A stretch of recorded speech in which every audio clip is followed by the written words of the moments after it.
Taarifa kwa umma. Watu wawili wamehukumiwa jela kwa kutoa taarifa za uongo.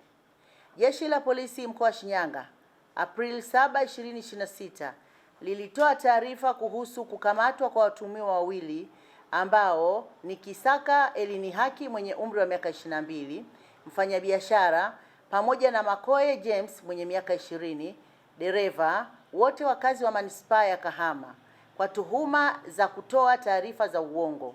Watuhumiwa hao walidai kuwa sehemu zao za siri zimepotea kimiujiza baada ya kuguswa bega, ambapo lisababisha taharuki kubwa katika jamii. Baada ya kufikishwa katika mahakama ya wilaya ya Kahama, watuhumiwa hao walipatikana na hatia ya kutoa taarifa za uongo zilizosababisha taharuki katika jamii. Katika hukumu hiyo, Kisaka Elinihaki alihukumiwa kifungo cha miezi 6 jela, huku Makoe James akihukumiwa kifungo cha miezi 5 jela.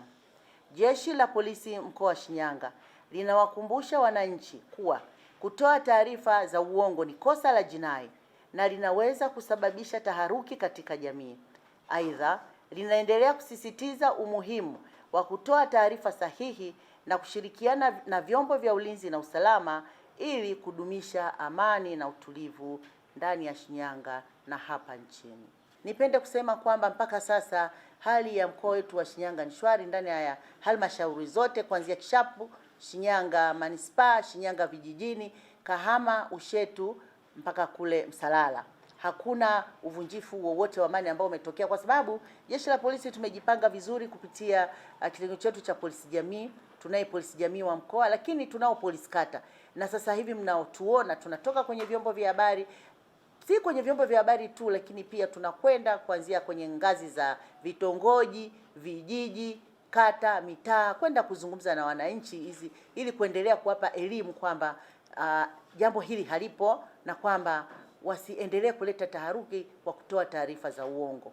Kahama tupo vizuri, kwa maana tumejipanga vizuri kimkakati wa kiusalama, kwa maana ya doria za miguu, doria za magari, lakini pia kupitia polisi jamii. Hili nalisisitiza sana kwa sababu tupo karibu sana na jamii, na pia tunashirikiana na wenzetu wa majeshi mengine, mfano na tunashirikiana na wenzetu wa uhamiaji kukabiliana na wahamiaji haramu au wanaotoka Burundi.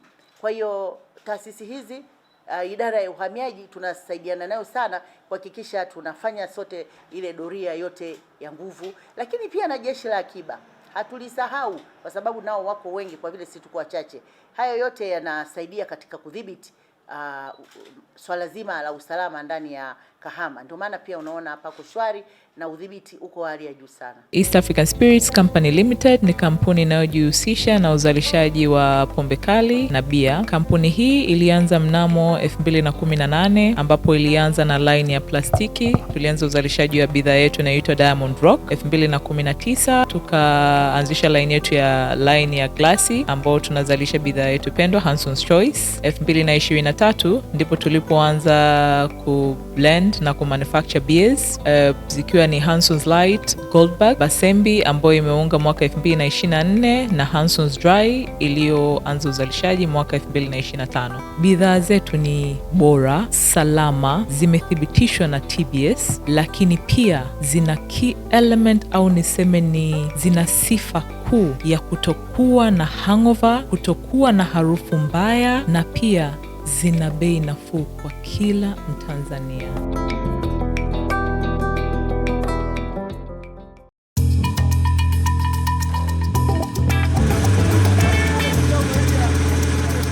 Kutoka ndani ya kina cha ardhi, kazi ni jasho, kazi ni bidii, kazi ni uthubutu wa kweli. Lakini kila shujaa anastahili zawadi ya ushindi wake. Basembi, bia ya mashujaa, bia ya kazi, bia yenye ladha kali isiyosahaulika.